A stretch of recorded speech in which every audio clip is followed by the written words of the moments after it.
নমস্কাৰ বন্ধুসকল, মই আপোনালোক সকলোকে আছামিজ বাস্তু চেনেললৈ স্বাগতম জনাইছোঁ। বন্ধুসকল, মোৰ নাম গোবিন্দ ৰাজখোৱা, মই এজন বাস্তু এক্সপাৰ্ট নিউমেৰলজিষ্ট। বন্ধুসকল, আপোনালোকৰ সুবিধাৰ্থে মই এই চেনেলটোত বাস্তুৰ সম্পৰ্কে, সংখ্যা তত্ত্বৰ সম্পৰ্কে, জ্যোতিষৰ সম্পৰ্কে, তাৰ লগতে তন্ত্ৰৰ বিভিন্ন পৰিবৰ ভিডিঅ'সমূহ ইয়াত আপলোড কৰি থাকোঁ। গতিকে যদিহে আপোনালোকৰ মোৰ চেনেলৰ ভিডিঅ'সমূহ চাই ভাল লাগে, অনুগ্ৰহ কৰি মোৰ চেনেলটো ছাবস্ক্ৰাইব কৰিব, ভিডিঅ'সমূহ লাইক কৰিব, কমেণ্ট কৰিব আৰু যিমান পাৰে শ্বেয়াৰ কৰিব। বন্ধুসকল, মই মোৰ আগৰ ভিডিঅ'কেইটাত আপোনালোকৰ লগত মেষ ৰাশি, বৃষ ৰাশি, মিথুন ৰাশি, কৰ্কট ৰাশি, সিংহ ৰাশি, কন্যা ৰাশি, তুলা ৰাশি আৰু বৃশ্চিক ৰাশিৰ 2024 বৰ্ষৰ বাৰ্ষিক ৰাশিফলৰ সম্পৰ্কে আলোচনা কৰিছিলোঁ। আজি মই আপোনালোকৰ লগত আলোচনা কৰিবলৈ আগবাঢ়িছোঁ ধনু ৰাশিৰ 2024 বৰ্ষৰ বাৰ্ষিক ৰাশিফলৰ সম্পৰ্কে। বন্ধুসকল, ধনু ৰাশি হৈছে কালপুৰুষৰ নৱম ৰাশি আৰু ধনু ৰাশিৰ স্বামী হৈছে বৃহস্পতি। এই বছৰ আপোনালোকৰ কাৰ্যক্ষেত্ৰত ভাগ্যৰ সহায় লাভ হ'ব।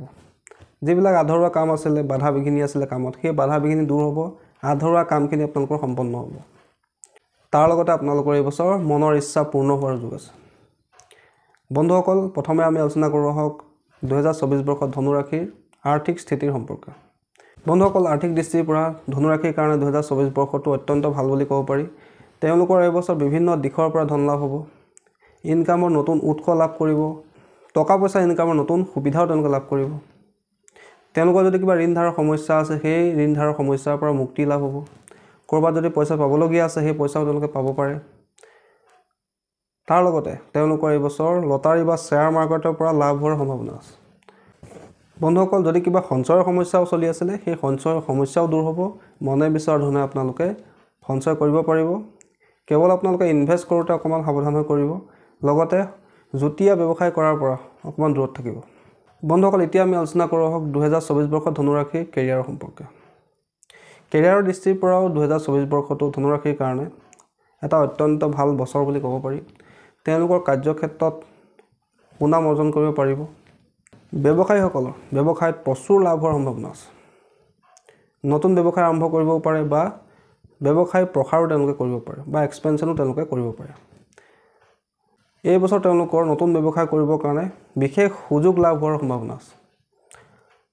বন্ধুসকল, যিসকলে চাকৰি কৰি আছে, তেওঁলোকৰ কাৰ্যক্ষেত্ৰত উন্নতি লাভ হ'ব, প্ৰমোশ্যন হোৱাৰ বা চেলাৰী ইনক্ৰিমেণ্ট হোৱাৰ সম্ভাৱনা আছে। তাৰোপৰি মনে বিচৰা ঠাইলৈ তেওঁলোকে বদলি হ'ব পাৰিব। আৰু যদি কোনোবাই চাকৰি সলনি কৰিব খুজিছে, তেন্তে এই বছৰটো তেওঁলোকে চাকৰি সলনি কৰিব পাৰে। বন্ধুসকল, এতিয়া আমি আলোচনা কৰোঁ আহক 2024 বৰ্ষত ধনু ৰাশিৰ শিক্ষাৰ সম্পৰ্কে।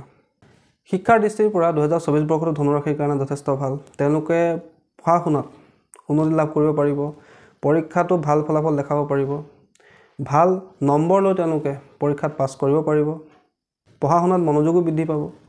যিসকলে উচ্চ শিক্ষা গ্ৰহণ কৰি আছে, ৰিচাৰ্চ কৰি আছে, তেওঁলোকৰো পঢ়া শুনাৰ ক্ষেত্ৰত, শিক্ষাৰ ক্ষেত্ৰত উন্নতি লাভ হ'ব। যিসকলে বিদেশত গৈ পঢ়িম বুলি মনতে ইচ্ছা পুহি ৰাখিছে, তেওঁলোকৰ সেই ইচ্ছাও পূৰ্ণ হ'ব পাৰে। আৰু যিসকলে চৰকাৰী চাকৰিৰ কাৰণে প্ৰস্তুতি চলাই আছে, তেওঁলোকৰ কাৰণে এটা সোণালী সুযোগ। এই বছৰ তেওঁলোকৰ কিন্তু মনে বিচৰা চৰকাৰী চাকৰি লাভ হোৱাৰ পূৰ্ণ সম্ভাৱনা আছে। যিসকলে কম্পিটিটিভ এক্সাম দিবৰ কাৰণে প্ৰস্তুতি চলাই আছে, তেওঁলোকৰো এইবছৰ সফলতা লাভৰ যোগ আছে। মুঠৰ ওপৰত 2024 বৰ্ষটো শিক্ষাৰ ক্ষেত্ৰত ধনু ৰাশিৰ কাৰণে যথেষ্ট ভাল বুলি ক'ব পাৰি। বন্ধুসকল, এতিয়া আমি আলোচনা কৰোঁ আহক 2024 বৰ্ষত ধনু ৰাশিৰ ৰিলেশ্যনশ্বিপৰ সম্পৰ্কে। বন্ধুসকল, বৈবাহিক জীৱন তথা লভ আৰু ৰিলেশ্যনশ্বিপৰ ক্ষেত্ৰত 2024 বৰ্ষটো ধনু ৰাশিৰ কাৰণে ভাল বুলি ক'ব পাৰি।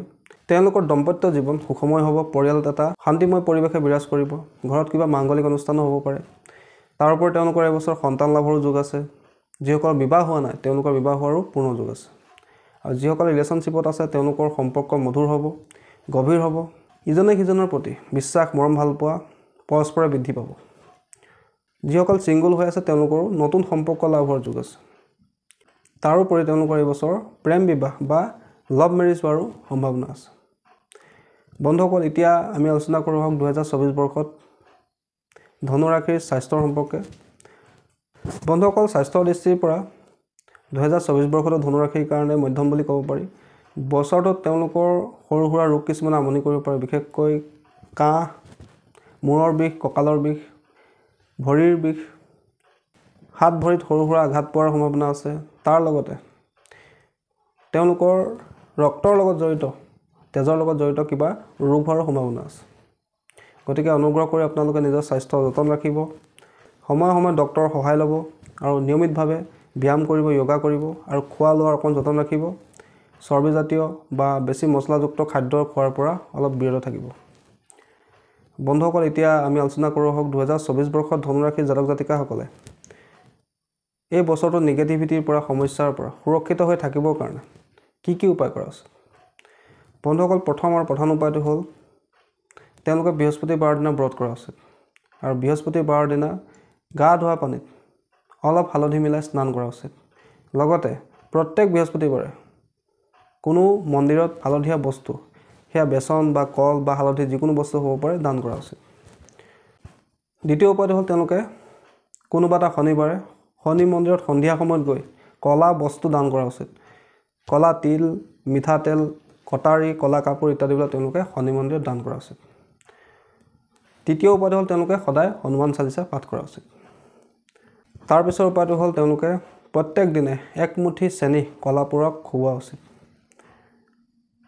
তাৰ পিছৰ উপায়টো হ'ল তেওঁলোকে মহাদেৱ শিৱক আৰাধনা কৰা উচিত আৰু বৃহস্পতি গ্ৰহৰ বীজ মন্ত্ৰ সদায় জপ কৰা উচিত।